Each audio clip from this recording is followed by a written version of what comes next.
आकाशवाणी गोरखपुर से प्रादेशिक समाचार।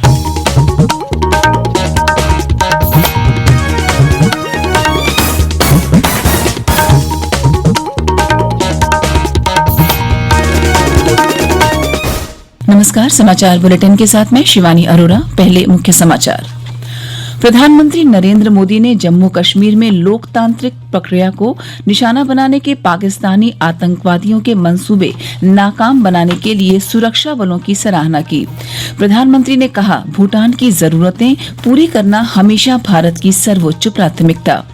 मुख्यमंत्री योगी आदित्यनाथ ने कोविड अस्पतालों की व्यवस्था को चुस्त दुरुस्त रखने के दिए निर्देश और आज उगते भगवान भास्कर को अर्घ्य देने के साथ ही छठ महापर्व संपन्न। अब समाचार विस्तार से। प्रधानमंत्री नरेंद्र मोदी ने जम्मू कश्मीर में जैश-ए-मोहम्मद के 4 आतंकवादियों के मारे जाने के मद्देनजर कल शीर्ष सुरक्षा अधिकारियों के साथ समीक्षा बैठक की।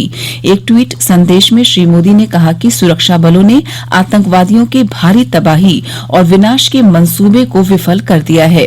श्री मोदी ने कहा कि सुरक्षा बलों ने एक बार फिर अपनी बहादुरी का प्रदर्शन किया है और उनकी चौकसी की वजह से ही जम्मू कश्मीर में सबसे निचले स्तर की लोकतांत्रिक प्रक्रिया को निशाना बनाने के आतंकवादियों के नापाक मंसूबे विफल कर दिए गए हैं। समीक्षा बैठक में गृहमंत्री अमित शाह, राष्ट्रीय सुरक्षा सलाहकार अजित डोभाल, विदेश सचिव और शीर्ष खुफिया अधिकारियों ने भी हिस्सा लिया।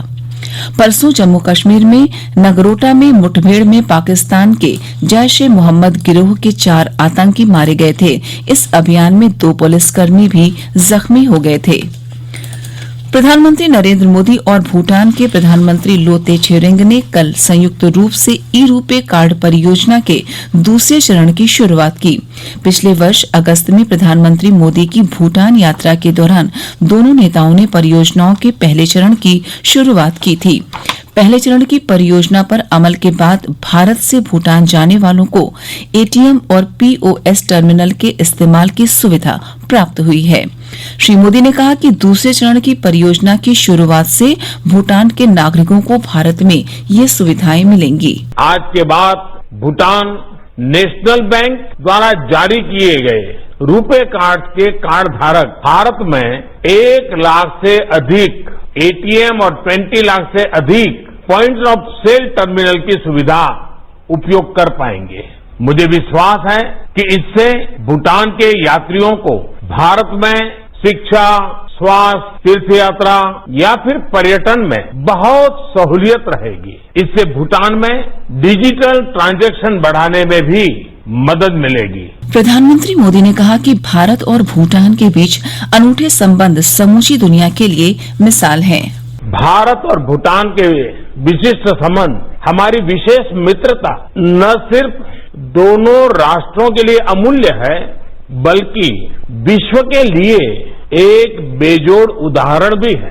पिछले वर्ष मेरी भूटान यात्रा अनेक स्मृतियों से भरी पड़ी है। हमने अपने सहयोग में डिजिटल, अंतरिक्ष और इमर्जिंग टेक्नोलॉजी जैसे नए क्षेत्रों को शामिल करने के लिए महत्वपूर्ण पहल की थी। श्री मोदी ने कहा कि भारत कोविड-19 महामारी के कठिन समय में भूटान के साथ खड़ा है। उन्होंने कहा कि भूटान की आवश्यकताएं पूरी करना भारत की सर्वोच्च प्राथमिकता में शामिल है। भूटान ब्रॉडकास्टिंग और डिजास्टर मैनेजमेंट के लिए साउथ एशिया सैटेलाइट का और प्रभावी उपयोग कर पा रहा है। हमने peaceful uses of outer space में सहयोग बढ़ाने के उद्देश्य से एक फ्रेमवर्क दस्तावेज पर हस्ताक्षर किए। इससे दोनों देशों की विभिन्न संस्थाओं के बीच सहयोग का मार्ग प्रशस्त होगा। मुझे इस बात की विशेष खुशी है कि अगले साल इसरो द्वारा भूटान की सैटेलाइट को अंतरिक्ष भेजने के लिए काम तेजी से चल रहा है। इसके लिए भूटान के 4 होनहार युवा स्पेस इंजीनियर्स दिसंबर में इसरो जाएंगे। भूटान के प्रधानमंत्री लोते छेरिंग ने कोविड महामारी से निपटने में प्रधानमंत्री मोदी के नेतृत्व की सराहना करते हुए आशा व्यक्त की है कि भारत महामारी के बाद और मजबूत होकर उभरेगा। श्री छेरिंग ने वैक्सीन तैयार होने के बाद भूटान को इसे उपलब्ध कराने के आश्वासन पर प्रधानमंत्री मोदी का आभार प्रकट किया। प्रादेशिक समाचार आप आकाशवाणी गोरखपुर से सुन रहे हैं। मुख्यमंत्री योगी आदित्यनाथ ने सभी कोविड चिकित्सालयों की व्यवस्थाओं को चुस्त दुरुस्त बनाए रखने के निर्देश दिए हैं। उन्होंने लखनऊ, कानपुर नगर, मेरठ, प्रयागराज, गोरखपुर, गौतम बुद्ध नगर और गाजियाबाद जनपदों में विशेष सतर्कता बरतने की आवश्यकता बताई। उन्होंने कहा कि कोरोना के प्रसार को देखते हुए दिल्ली से लगे हुए प्रदेश के सीमावर्ती क्षेत्रों में विशेष सावधानी बरती जाए। मुख्यमंत्री कल लखनऊ में कोरोना संक्रमण पर एक उच्च स्तरीय बैठक को संबोधित कर रहे थे। उन्होंने लोगों को पब्लिक एड्रेस सिस्टम के द्वारा कोरोना से बचाव के बारे में लगातार जागरूक करने के भी निर्देश दिए। मुख्यमंत्री ने कहा कि हाई रिस्क ग्रुप के कोरोना पॉजिटिव लोगों के लिए होम क्वारंटीन व्यवस्था की अनुमति न दी जाए और उन्हें कोविड चिकित्सालयों में भी रखा जाए। प्रदेश में पिछले 36 घंटों के दौरान 2,858 कोरोना के नए मामले सामने आए और अब राज्य में कोरोना के सक्रिय मामलों की संख्या 23,358 हो गई। स्वास्थ्य विभाग की रिपोर्ट के अनुसार पिछले 36 घंटों में कोरोना के 2,220 मरीज ठीक हुए हैं और अब तक कोरोना से ठीक होने वालों की संख्या प्रदेश में 4,91,131 हो गई है। अब तक कोरोना से 7,500 लोगों की मौत हुई है।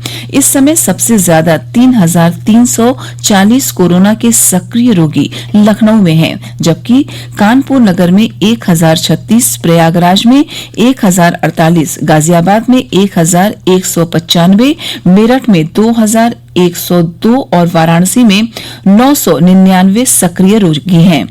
प्रदेश में पिछले 36 घंटों में कोरोना के 1,61,888 कोरोना नमूनों की जांच की गई और अब तक राज्य में कुल 1,76,36,904 कोरोना के नमूनों की जांच की गई है।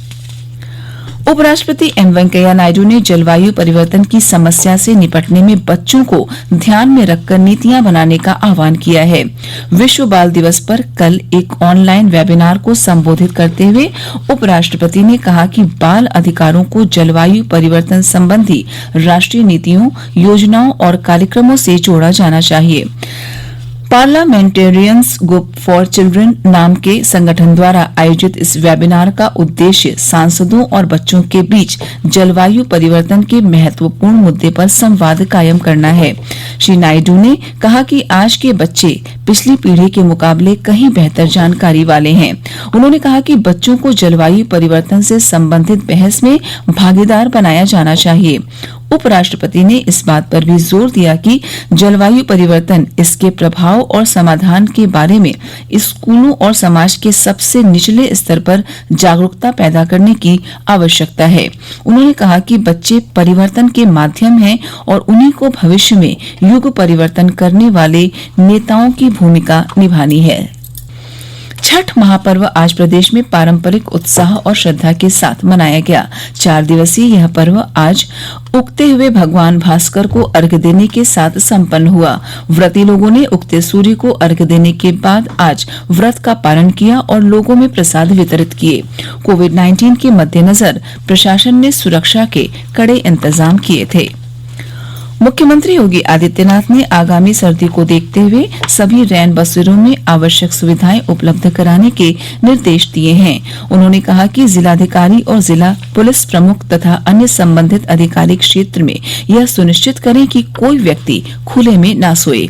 उन्होंने कहा कि रैन बसेरों में कोविड-19 के प्रोटोकॉल का पालन सुनिश्चित किया जाए। सरकारी प्रवक्ता ने बताया कि राज्य में अब तक 984 रैन बसेरे स्थापित कर पोर्टल पर पंजीकृत कर दिए गए हैं। 616 रैन बसेरों की जीपीएस लोकेशन की मैपिंग की गई है। स्वयंसेवी संस्थाओं द्वारा 49 रैन बसेरे बनाए गए हैं। अंत में इस बुलेटिन के मुख्य समाचार एक बार फिर। प्रधानमंत्री नरेंद्र मोदी ने जम्मू कश्मीर में लोकतांत्रिक प्रक्रिया को निशाना बनाने की पाकिस्तानी आतंकवादियों के मंसूबे नाकाम बनाने के लिए सुरक्षा बलों की सराहना की। प्रधानमंत्री ने कहा, भूटान की जरूरतें पूरी करना हमेशा भारत की सर्वोच्च प्राथमिकता। मुख्यमंत्री योगी आदित्यनाथ ने कोविड अस्पतालों की व्यवस्था को चुस्त दुरुस्त रखने के दिए निर्देश और आज उगते भगवान भास्कर को अर्घ्य देने के साथ ही छठ महापर्व संपन्न। इसी के साथ प्रादेशिक समाचार समाप्त हुए। नमस्कार।